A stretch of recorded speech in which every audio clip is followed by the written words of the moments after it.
Oh, baby. Okay, there we go. StreamYard had just let me know that I'm live.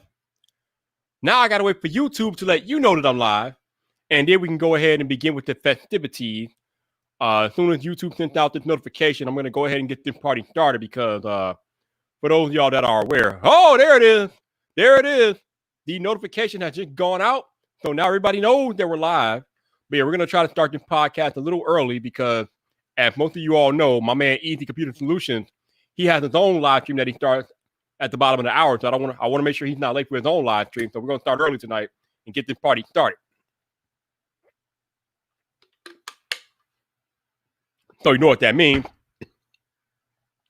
Let's get this intro started and let's go to work so we can get my man to his own show on time.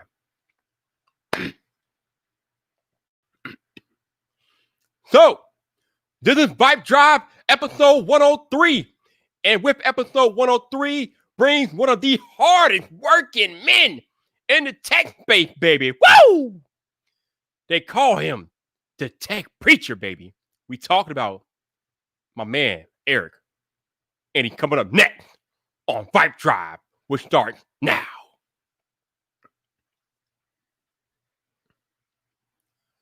What's up, people? This your boy Viper, the man about tech, and welcome back to another episode of VypDrive. This is the podcast about tech, hosted by the man about tech. And tonight, as I just alluded to in my intro, I got one of the hardest working cats in the tech space. This dude practically uploads a video every day, covers a wide variety of tech topics. They call him the tech preacher. We got to bring in my man Eric from Easy Computer Solutions, baby. What's up, Eric? How you doing?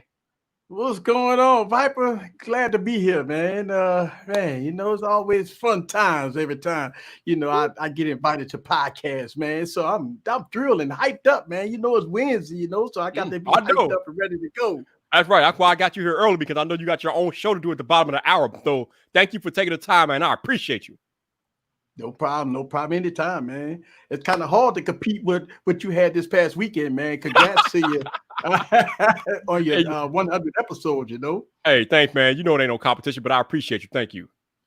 So, first question I ask every first time guest that comes to the podcast, Easy. What brought you to YouTube?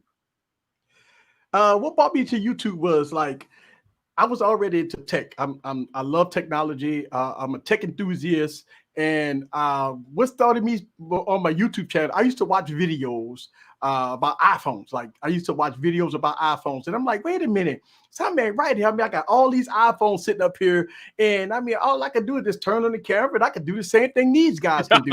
So I went in it with I said, I can showcase my style. I was kind of wet behind the ears, young in the game. I didn't get no advice. And I started my YouTube channel. Easy Computer Solutions LLC was already a company branded that I owned. So I just utilized that and I popped open the camera and I started doing YouTube. But, it was fun, man.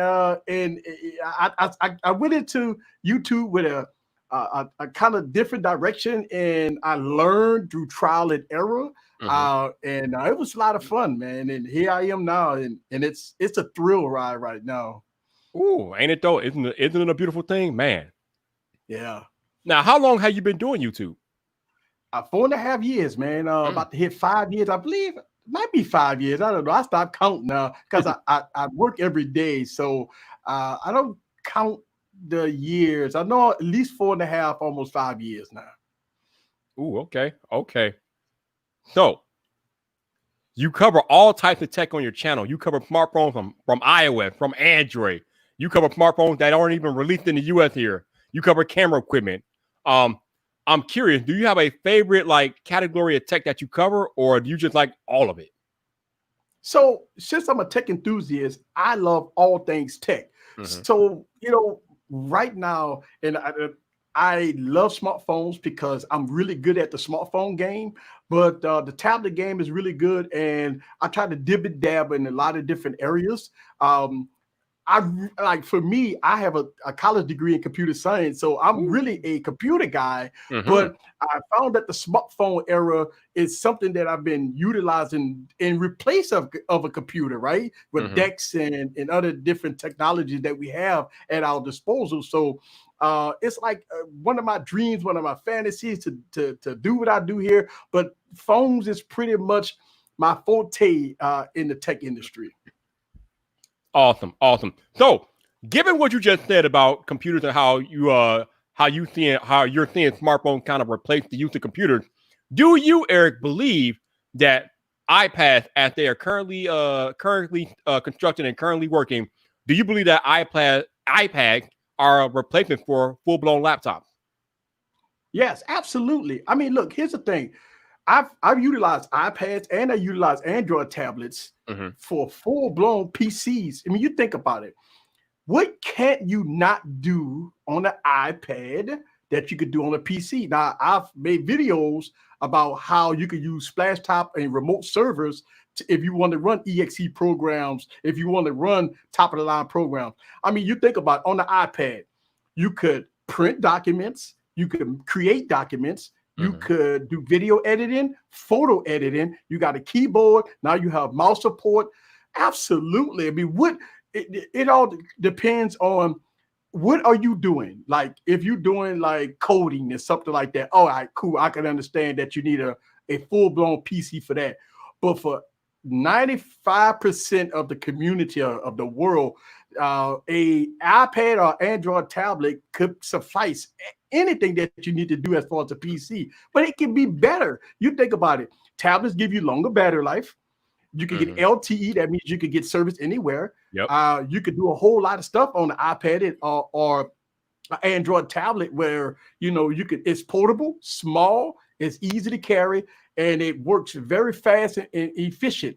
So absolutely, I proved it so many times on my YouTube channel how people just non-believers say you got to carry a bulky laptop, you got to carry something bulky if you need to get work done.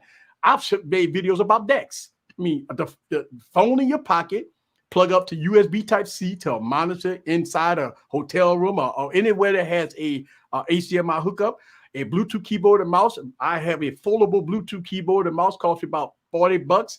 And I have a PC-like experience. So absolutely, an iPad came so far into replacing the PC in so many different categories.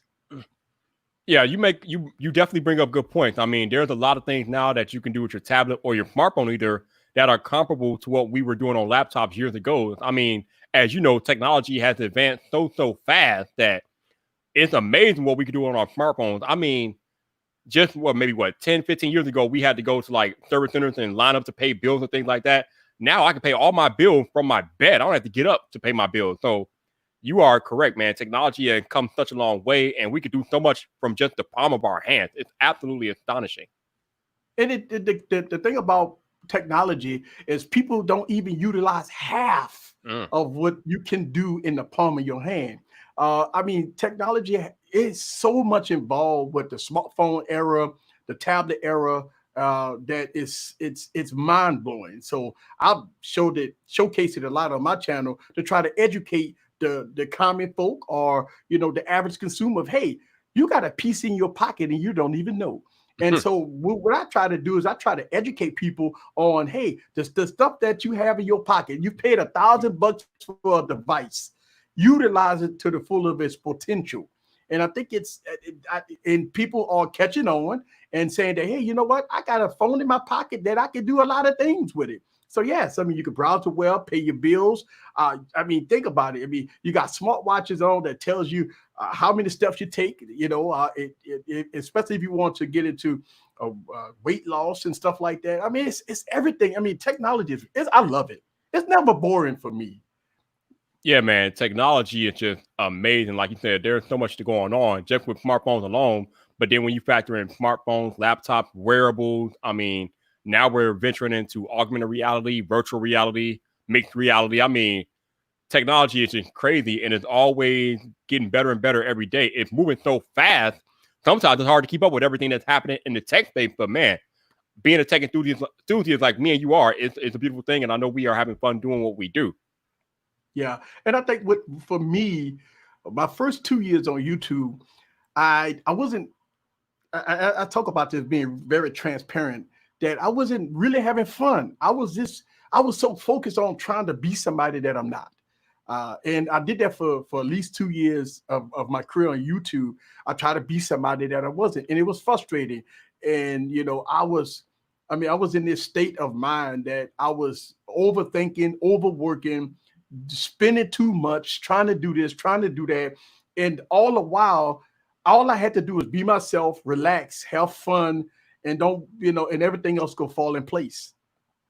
Yeah, I mean, you make good points, man. Especially being creators on YouTube, it is so important just to be yourself because the moment you try to be something you're not, that comes through on camera. People pick up on that and they'll label you fake, unauthentic, untrustworthy, just all different types of things.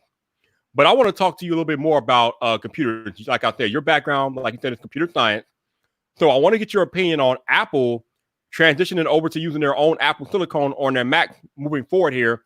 They said at WWDC that the transition will take about 2 years, and then all Apple laptops and Mac will run on their own Apple silicone. So what do you think about that transition that's going on at Apple?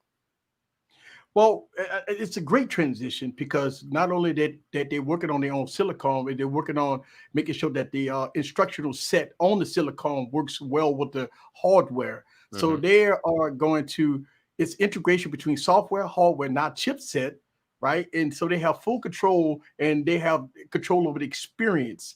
So yes, it's a great deal. Now, as far as prices, that's going to be something different. As far as prices, it's going to be something different. But I think that Apple is going in a direction which is fine. You think about it, a company that controls their own hardware, software, integration, everything across the board. I think it's going to perform well. It's going to be less vulnerable to hackers and whatever. They're going to control the whole ecosystem. And a lot of people don't like that type of control. But if you just a normal PC user that need to get work done, and you need a fast performing PC without it bogging down, and you're going to get all these new iterations of Mac OS in the next 5-10 years, I think this is a good move. Now, Intel, they may not like it because they probably go lose a little money on that. But I think overall, I think it's a fantastic move for Apple. Yeah, I think, like you said, I think it is a fantastic move for Apple just because it allows them to synergize their entire ecosystem. Like they have been working on Project Catalyst for like 4 to 5 years now. And for those of y'all that are not aware, Project Catalyst is just Apple trying to merge all their apps to work across all of their platforms. So they're trying to make it where iOS and iPadOS apps work natively on Mac. So they got that going on. And now you got this transition to their own Apple silicone chip, which will make that so much easier because now, like Easy said, they have control of the entire process. They have control of the hardware and the software in their computers. They don't have to worry about Intel holding them up with underpowered chips and things like that. So now Apple, they got the whole world ahead of them, and they can do whatever they want. They can provide the custom user experience that they're looking for to provide for their customers. And it's just going to be blast off once the transition is complete. Right. And I mean, look, here's the thing. I mean, I use Apple product, iPhones and Android, and I got a Mac. I use Mac OS and I use, Windows. And I mean, look, here's the thing. When it comes down to business, as I own 2 businesses, so I know how it is when it comes down to business. I think for Apple is just a business move. It's a smart move. They want to have full control over the whole experience. They want to give the customer the ultimate experience. And that's something that Microsoft wanted to do with their Surface brand. I don't know what direction that's going in, but I think Apple has been in the game long enough that they want to take over give the user the total experience of having a fantastic device, computer, laptop, or whatever, and go from there. I mean, here's the thing. Apple is going in the right direction. Besides the video I made today about the brick, right? I mean, we'll get into that. Yep. I'm upset at Apple over that. We'll get into that. Yep. Okay, but I think for the most part, when it comes down to the Mac experience and the computer experience, I mean, it's next to none. I mean, the Mac experience is way beyond the PC experience right now. Yeah. I mean, you have to think about it. I mean, Macs right now in the Mac OS and Big Sur and that's coming out and all this other stuff. I mean, it's miles ahead of the PC experience. I mean, this is being real about it. Microsoft dropped the ball long time ago. And I don't know where Microsoft head is right now when it comes down to the Windows experience, but I think the Mac experience is miles ahead right now. Hey, I could not agree with you more, man. Shout out to Grant for the super chat. Thank you, sir. I appreciate it. Also, shout out to the 33 you all that are watching this podcast live tonight on YouTube. Thank you guys for rocking out for another episode of VypDrive with me and my man, the Tech Preacher. If you want to support the podcast, you do have the option to super chat. You could become a channel member, or you could buy me a coffee. The link is in the description for that. None of the stuff is required, but anything that you are willing to do, as usual, is greatly, greatly appreciated. Shout out to those of y'all listening this week on audio. Thank you guys for listening to another episode of VypDrive here with my man, Easy Computer Solutions. If you guys want to support the podcast, there will be links in the show notes. Nothing is required, but anything that you're willing to do is greatly appreciated. Also, if you want to follow Eric at his YouTube and all his social medias, that stuff will be in the show notes as well. Also, if you happen to be listening to this podcast on Apple Podcasts, please consider leaving a rating or review as it helps more people discover the podcast. We're trying to get back into the top 200. So anything that you could do to assist with that would be greatly appreciated. So thank you guys for listening to another episode of VypDrive. Now, let's get into the meat and potatoes, Eric. I made a video about this. You just made a video today about this. So there's this rumor, and I want to emphasize rumor going around that the iPhone 12 will come without a charger in the box. Now, personally, I don't see it happening because the charger is kind of it's an essential accessory because most of the time these phones don't ship with a full charge anyway. So if you ship a phone with like 50%, 70% full of a charge and there's no charger in the box to recharge it, yes, a lot of us tech nerds have chargers laying around. True. But what if the average consumer doesn't have a charger laying around? Or what if it's a person bought a smartphone for the very first time? Are they going to be SOL because they don't have a charger in the box? I mean, that just does not make sense to me. So, Eric, why don't you elaborate a little bit more on what you said in your video about this crazy notion that iPhone 12 will come without a charger? So we heard the rumors that's hitting on Twitter about Apple not having a charger in the box. But I thought about this after I made the video, and I thought about this while everybody's making videos about this. I think that Apple is testing the waters to see how upset the fan base will be about this. Now, don't get me wrong. I've seen some comments out there. The Apple fans like, okay, well, I got plenty of charges. It's no big deal. But that's not the point. Right. The point is, what about if I buy my mom's an iPhone, and she get it home, or she in the car and it's on 10% and we don't have a charger or something like that. That means that I got to spend $60 on buying the charger. That's ridiculous, especially when you go pay almost $1,000 for the phone, right?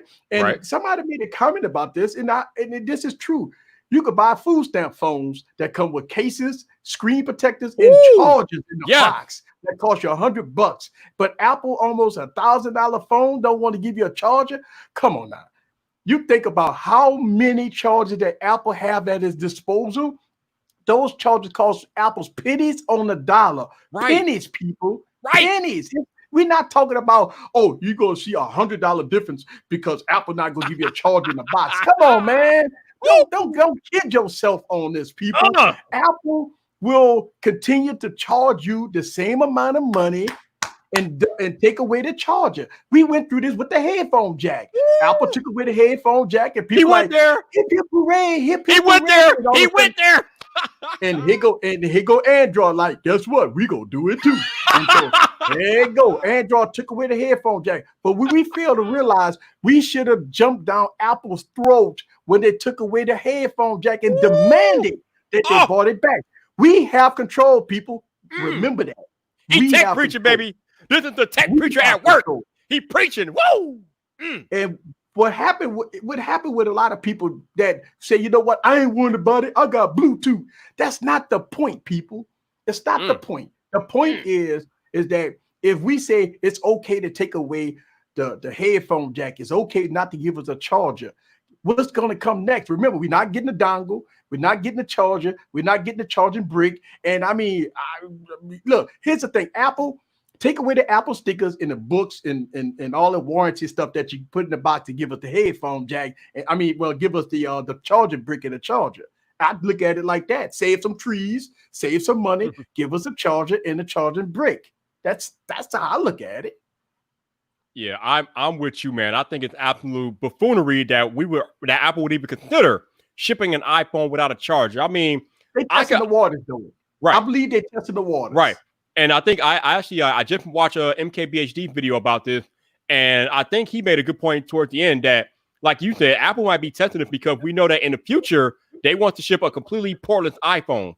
So they want to test. I guess they want to test how the manufacturing process will go down if they eliminate every unnecessary accessory from the box in preparation to ship that portless iPhone next year. So that might be a part of it too. But the problem is us content creators, we need to stand firm as a community, and we need to voice our opinions. It don't matter if every content creator make the same video about not having a charger in the box. It has to be done in order for the right people, Apple people, to watch and say, hey, you know what?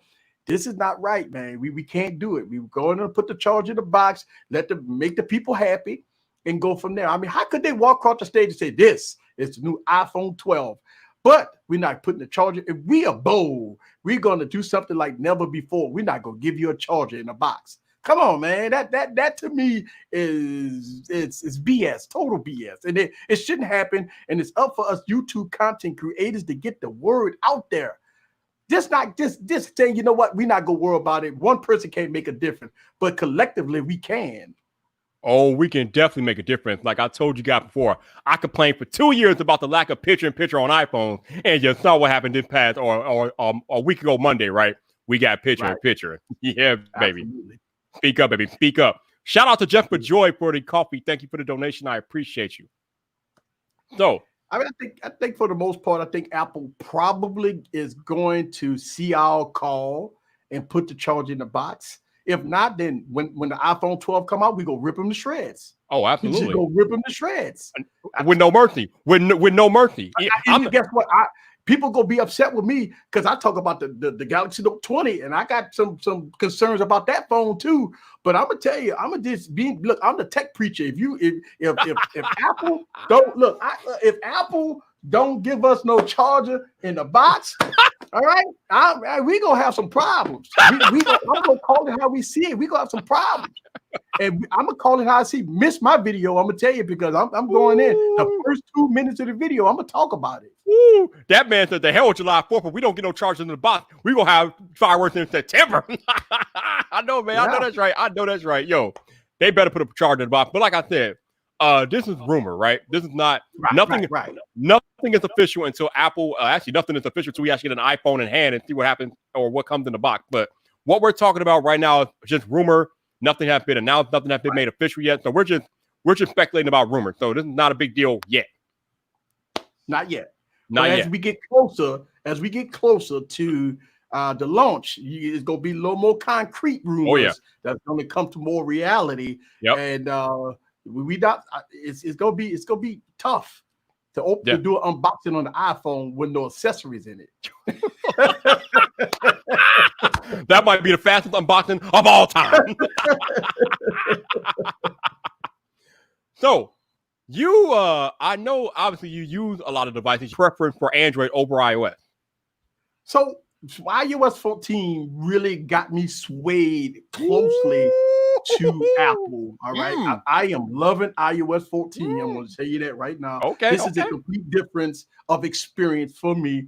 Every year I buy all the iPhones. I very seldom make videos about it, but I do have all the iPhones. Mm-hmm. So when I pick up an iPhone, it's okay. But I go to Android because of that experience. And I like Android and I like the Galaxy devices because of experience of DeX and the S Pen software for business use. Mm-hmm. And I say this in the video, and I continue to say this. If Apple want to steal me away, they have to give me a DeX-like feature and some type of S Pen support. Now, the pen is okay because I've discovered a pen that work on iOS and Android with a pointed tip on it. Oh, okay. So I do have a pen that will work on any iPhone. So the pen situation is good. I'm okay with that. But I need, because here's the thing, I use Dex. Dex is a PC-like experience for me that I like to use when I'm out and about, and I plug up a USB Type-C to a monitor, and I got a PC-like experience. Dex to me is great. Now, Samsung is kind of they're taking away some stuff too. No headphone jack. They took away Pro Mode. They brought it back because we complained about it. Yep. So I think iOS 14 is there. I got to see what Apple's going to do to try to sway me away from Android. But I mean, we got the Galaxy Note 20 baby coming out, and I got my concerns about that phone. But the Galaxy Note 20. But I am more intrigued about the Galaxy Fold Lite that's coming out at a $900 price point. I mean, will you really pay $1,400 for the Galaxy Note 20 or $800 or $900 for a Fold? So I'm looking at that to be a gap that I might focus on too. But iOS 14 is great. I know why Apple don't want to do, something like Dex, because it may alienate the iPad. But you know what? As far as consumer experience, most consumers still go buy iPad. They're still going to buy the iPhone. They're still going to buy a Mac. So I don't know if Apple's just afraid that, having a foldable phone or having some type of Dex experience is going to alienate the other sales. I don't think so. I just think that it just give people more options. More the better, baby. Yeah. I know for a fact that Apple doesn't mind cannibalizing their own sales. So I don't think they're too concerned about that. But you several times now in this podcast, you have said that you have concerns with the Galaxy Note 20. So what are those concerns that you have? So the concerns with the Galaxy Note 20 is something I've been complaining about for a very long time. S Pen, right? I'm tired of, I've been complaining about that Samsung need to give us a premium pen. These pens is not premium, especially when you're about to pay $1,400 for a phone. When you're about to pay $1,400 for a phone, I need to get a premium S Pen. I'm not digging this mic in the S Pen rumor that we might get and stuff like that. I think S Pen has to be a top priority. Also, if this got to be, if the Galaxy Note device is the win-all, be-all, why you take away the headphone jack? Like, and that to me hurt. And then when I got the Galaxy Note 10, the regular one, and it doesn't have a headphone jack or SD card support. So it's that right there hurts. That's a Galaxy Note, for Christ's sake. Like, the Galaxy Note is the creme of the creme, the best of the best. It's the best. It's always everybody's phone of the year. It's always there that saying that Samsung go give you everything in the kitchen sink, and we go have no compromises no matter what. You go get top of the line specs. You go get top of the line cameras. You go get top of the line display, top of the line design, and everything in between. Look like the Galaxy Note 10, even though it's one of my favorite phones. The Galaxy Note 9, I love that phone because it gives you everything, and the Galaxy Note 10 take away some stuff. Now, a lot of people always telling me, easy, I need to get over this headphone. But if the LG V60 got a quad DAC and a headphone jack, and it costs $799 with the dual display, come on now. Ooh, mic drop. He just dropped the mic, fam. Oh. And I have two V60s, all right? I got two V60s. Woo! All right? So if this phone costs $799 with the dual display, what am I paying $1,400 for? Ooh! That man said he's not getting enough. He said he's not getting enough of his money, y'all. He said he's not getting enough of that $1,400 that Samsung is asking for. Oh, I can't really argue, man. I can't really argue. I feel like, 5 years ago, the Galaxy Note phones were the end-all, be-all, like you said. Samsung threw every feature in the kitchen sink into the Galaxy Note phone. Like, when you got a Galaxy Note phone 5 years ago, you knew that you were getting a phone that was miles better than the S line. That's not the case anymore. For whatever reason, Samsung kind of stripped down the Note line and made it closer to the S line. So now the Note phones are nothing more than like a slightly enhanced version of the S phone. It wasn't like that before. Before, for those of y'all that are familiar with Dragon Ball Z lore, before the S line of phones were Saiyan and the Note line was Super Saiyan, right? That's what we're talking about. But not anymore. Not anymore. Now you got Now the Galaxy Note phone is just like a F line F plus. I mean, what? Why did they like shrink that disparity between the Note and the S line? Like when you are buying a Note phone, like Ethan said, you want to buy the creme de la creme. You want the top of the top. You want to be at the top of the food chain, and it's just not the way it used to be with Samsung devices. But actually, Easy, I want to get your thoughts. I heard you talking about the Fold Lite earlier, but what are your thoughts about foldables as a whole?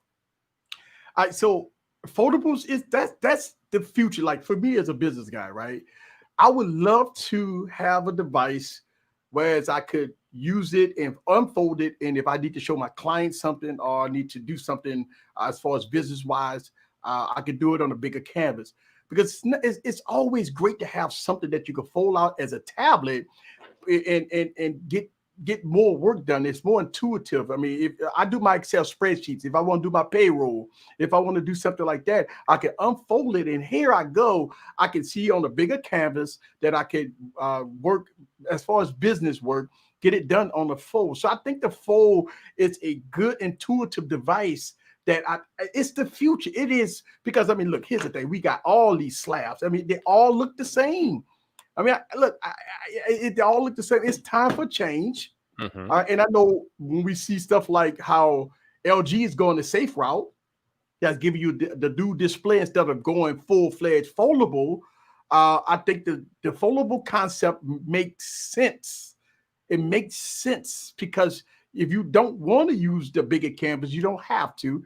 But if you want to use a bigger canvas, you can fold it out and get work done. College students, business owners, stuff like that. It works great in that aspect because if you notice, a lot of business owners, they have iPads or they have tablets they use a bigger canvas, especially if they want to be mobile. So I think the fold could be a good intuitive business device, even a content creator's device, or somebody want to watch, you're on a road trip and you want to see movies and stuff like that. The fold works great for that.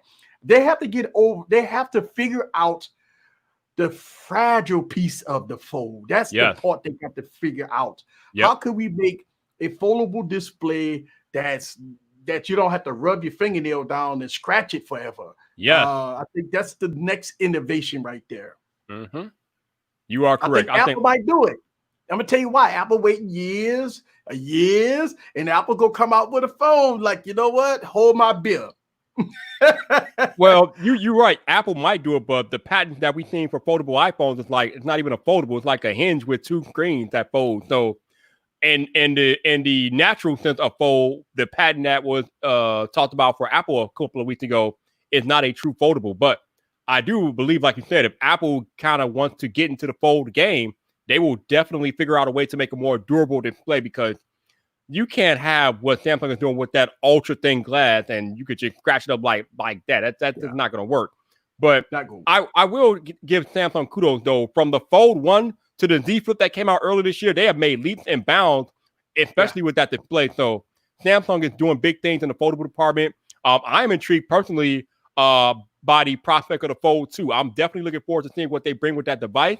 Hopefully it's a lot more durable than the original, but I'm definitely intrigued by the Fold 2.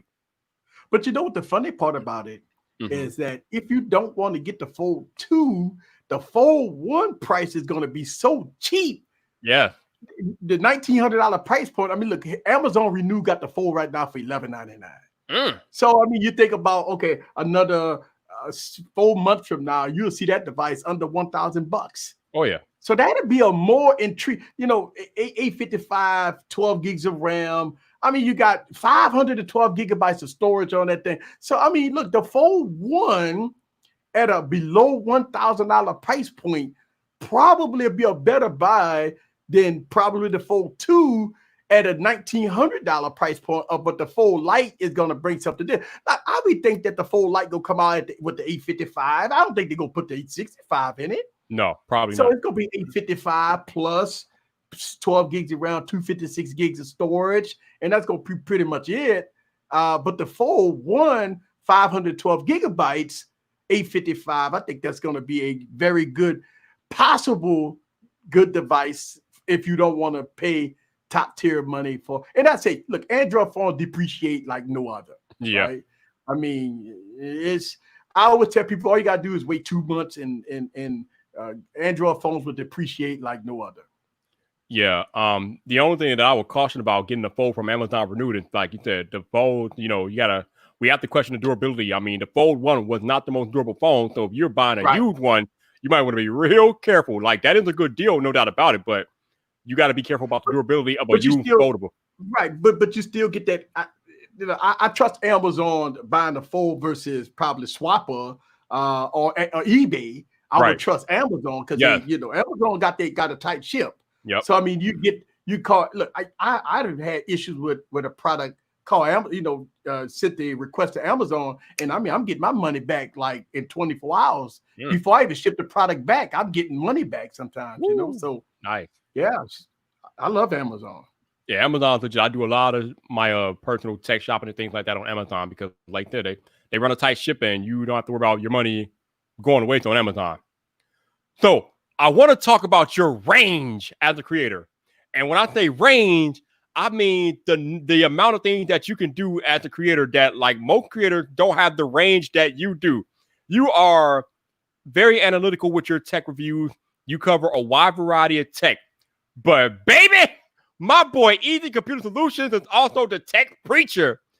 My man got range and analytics for days when it comes to covering the product, but he can have fun too. And what I mean by range and having fun is this man puts on tech funerals. Like, this man will dress up in a suit and tie with a casket green screen in the back, and he will bury a piece of tech. Now, I know, I don't know how many of y'all watched my video a few months ago. I think it was like 3 months ago. I asked Easy to do a funeral piece for me, burying the butterfly keyboard on the Mac. And damn it, if he didn't execute that perfectly, that was so perfect. I loved it. Tell us how you came up with that concept, because it's brilliant and it's something that we have never seen in the YouTube tech space, man. Burying tech like you do, man. It's amazing. So when I remember years ago when I first did my first funeral videos, I used to have candles. If people go back and look at my old video, I used to put candles on the table, and I used to have the product sitting on the table, and I used to give a sermon. And so that was the beginning of the funeral videos that I started doing. I had the lights dim, and I had candles on the table, and I had the product on it. And I used to have phones all around the table at the congregation, and I used to give a sermon of the product as being very bad. So that's how I started the tech preacher era of me just funeralizing phones and tablets or whatever. Then I started saying, you know what, then I got into the green screen stuff. And I say, well, if I'm going to have a full-fledged type of sermon, a ceremony, I need to dress up. So I went out and bought 2 suits. All right. I think I spent like almost $2,000 on 2 suits, because if you look at the gray suit, it's a 3-piece suit. It's not cheap. I mean, I got everything for this suit. I mean, I went all out, and I bought a black suit and I bought a gray suit. And I think the suit was like $750, $800 a pop. And those are suits that just for YouTube. So when I do my funeral videos, those 2 suits is just for YouTube. And it's crazy because I have all these lights. I have like a full studio lights on me. And so when I do my funeral video, but behind the green screen, it's the thought process. Look, it's no teleprompters, it's nothing. I just turn on the camera and I just flow and I just give my commentary on it.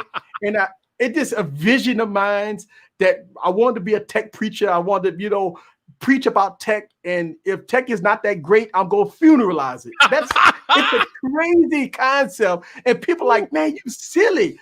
But I'm gonna tell you something. I'm having a time of my life on you. Yeah. Like, you think about it. I mean, it's like none of my videos are script. I've done promo videos, but I have to, do voiceovers and stuff like that. I mean, yeah, you got to pay the bills, but for the most part, man, 99% of my videos is unscripted.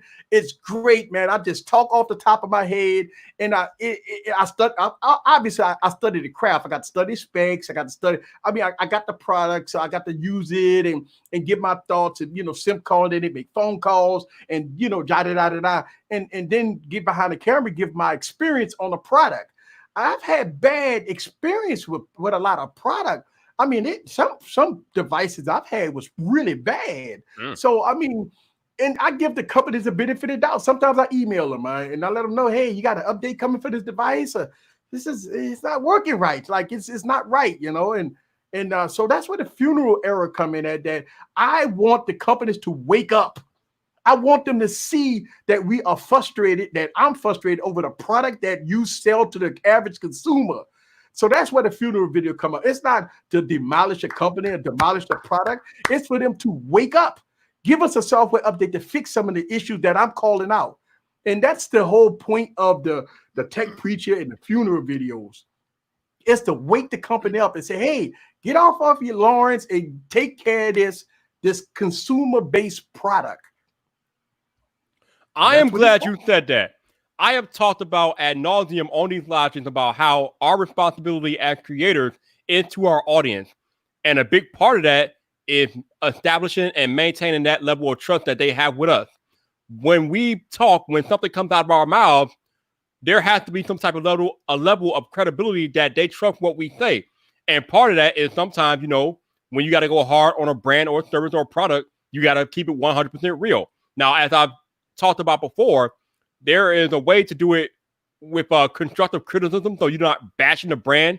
You're offering positive, well, not positive. You're offering constructive feedback that they can use and take to make the product better. And then there's the incorrect way to do it is just brand bashing, brand bashing, and just being negative for the sake of being negative, which doesn't accomplish anything. And that's how you get turned off, or that's how people get turned off to you, because that nobody wants to hear that. If you're going to offer criticism, offer constructive criticism, give the brand options to make the product better, and still be true to your audience. So maybe, you know, if a certain product or service has like certain flaws, but you know, you give the brand suggestions on how to fix those flaws, then it's up to the consumer at that point. Okay, he told me what the flaws are. Do I still feel comfortable buying that product, or am I going to just hold back? But it's up to us to make sure that they have all of the information that they need to make the best purchasing decision for them possible. And I know sometimes creators are afraid to provide that constructive criticism because they don't want to like tarnish their relationship with their brand. But it's not about your relationship with the brand. It's about your relationship with your audience. Perfect. And you know what? That's a great valid point. And me personally, I could look at it like this. My loyalty is to my audience. Mm-hmm. Okay. I'm no brand loyal. I'm not, you know, I don't take and say, you know, I just because they give me a review unit or it's something free, I have to sugarcoat the review. I would never do that. And I mean, look, I've got review units from Google, right? And God, if you watch my YouTube channel, I mean, I went hard on Google. I made a funeral video of the Pixel 3. All right. And I did a Dear Google video, right? When I sat in the chair and I just did a Dear Google, please fix your brand. I talked about that a lot and not to criticize Google because they send me review units, just being real about my experience. Right. And look, the Google Pixels are fantastic devices. I just want them to fix some small things, maybe make the phone look a little better, you know? and so I think for the most part, I think it's our responsibilities as content creators in the tech space or whatever genre you work in, give the customer a fair and balanced review. That's it. Just give it to them straight. You know, if you lose your review unit or you lose that brand loyal, they weren't loyal to you in the first place. You think about it. They say, you know what? I don't like your review. I'm not going to give you review units no more. All right, cool. Bye. I just go buy it. I ain't tripping. There you go. Boom. You know? That easy. That simple. Yep. No doubt about simple. It. So I don't want content creators to get just because you got your free unit and all of a sudden you got to say all these flashy things. Oh, this is the best thing. It's sliced bread. No, call it how you see it. Be true to the game. Mm-hmm. Be 100 about it. Your audience deserve it because they're the ones who super chat you. They're the ones who watch your content. They're the ones who become a member of your channel. They're the ones that's gonna be there through thick and thin. They follow you. That's the whole thing. They follow your advice. Will you tell when your audience, hey, this is a good buy? I'm giving it the seal of approval. Guess what's gonna happen? Your audience go buy that product. If you say something about good about that product and they buy it and it's just the opposite because they're using your affiliate link, you just don't do it, people. Don't sell your soul out because you trying to get the affiliation link. You trying to stay cool with this brand, cooler. It's always cool to give it to them straight. That's be real with yourself. You can't sleep good at night when you know you didn't lie to your people, man. You know what I'm saying? Like you can't.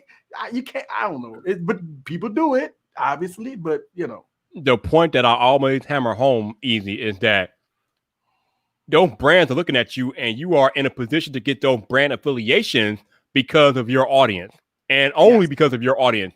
Your audience have propped you up enough in such a way that brands begin to notice you. Okay. So for you to go back and turn around and be dishonest with your audience goes against the very nature or the very fabric of how you got to be in that position to be watched and wanted by that brand in the first place. So don't turn on your audience, because that's not a good look. Be true to the audience. Sometimes it might hurt the brand that you're working with, but again, the audience is what got you. They are who got you into that position to be called on by that brand. So don't turn your back on your audience, because that's not a good look. That's never going to work out in your favor at all. Yes, sir. Absolutely. Ball time passed by so fast when we having fun. I'm telling you, man. But Eric, Easy Computer Solutions, I know we got to get you out of here. So before you go, let the people know where they can find you, baby. Find me at Easy Computer Solutions. I am really considering changing the name. As y'all know, I put a poll out there. If y'all follow me, the Tech Preacher is always going to be the Tech Preacher, but Easy Computer Solutions is something that I'm considering changing because I do a lot of different things. So I don't know. I put a poll out there, and I'm trying to. It's a lot involved. But yes, go on and follow Easy Computer Solutions and check me out. And I really do appreciate Viper for letting me on VypDrive. Yo, thank you for the time, man. I appreciate you. I know I saw the poll on Twitter that you were considering changing the name to Tech Preacher.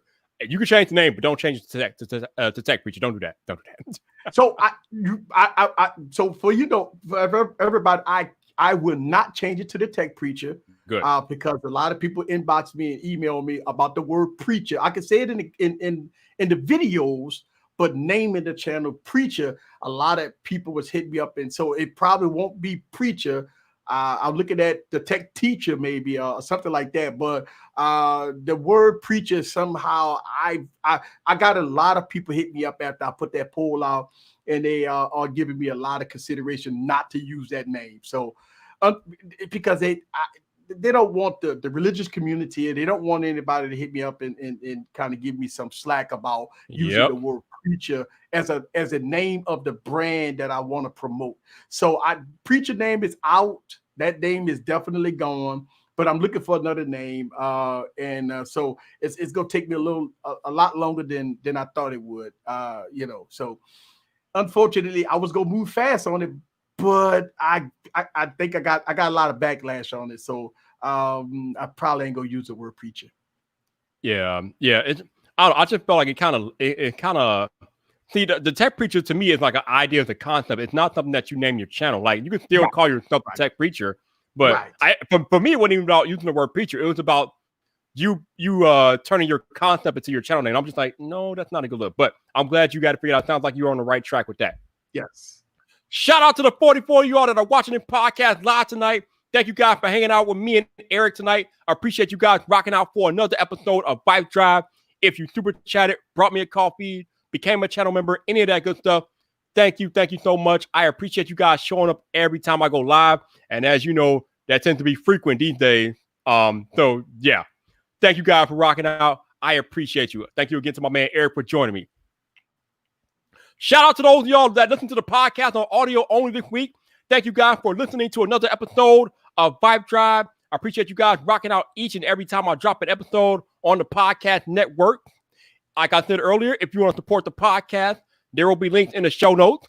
If you want to check out Eric, Easy Computer Solutions, the Tech Preacher, his info will be in the show notes, so definitely go check him out. He is definitely worth your time.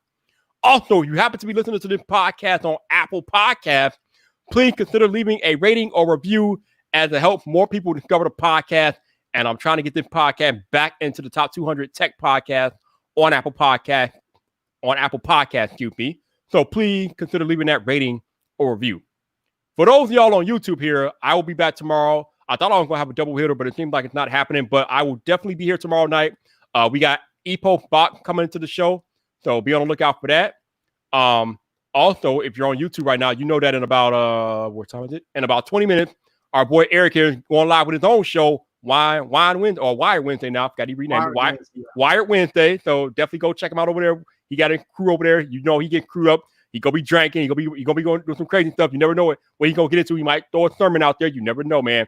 Definitely go check out his channel. I know El Jefe put the link in the chat a few times, so definitely go check out my man Eric. And other than that, I think that's gonna be it for this evening. But until the next time, people, this your boy Viper, the man about tech.